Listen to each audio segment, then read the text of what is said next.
Hi guys, it's Matt. I'm getting prepped for a wedding this morning. Super excited. I have the Sony FX30 on a handheld rig. I have the SmallRig battery. I highly recommend you guys buy a battery like this. It is going to keep this camera alive all day. And then I have a Shimbal, I can show you guys right here. I have a Shimbal monitor. This is a fantastic screen, especially when it's super bright, to kind of go and get those shots. I still have to put the ND filter on my Sigma 18-50. While the bride and groom are at the ceremony, I'm going to have my Sony a7 IV on a tripod. This is where the audio for the bride and groom are coming to, and then I'll be in the background with my Sigma 18-50 getting some alternate angles so that I can match it up in post.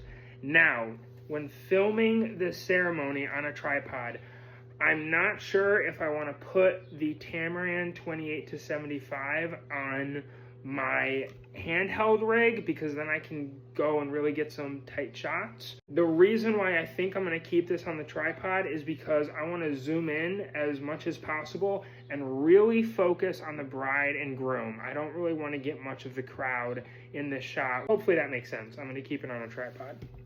Now, I also bought this little light, and I'll be honest, with this rig, I did not charge my shotgun mic, which is like, it's always on. It has such a good battery. Of course, today is the day where it doesn't want to cooperate, but that's okay because I have 4 of these DJI mics, and I put a little wind resistor on here. So when I'm doing different shots of people, if people want to come up to the camera and talk, I can just turn this on and record.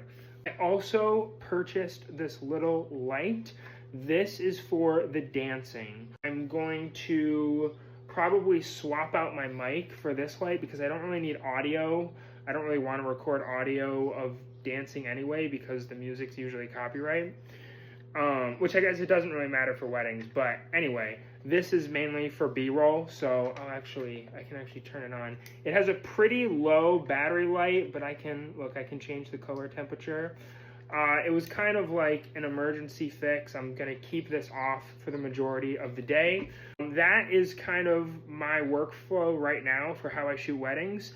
I'll say when miking up the bride and the groom, I personally mic up the groom and I mic up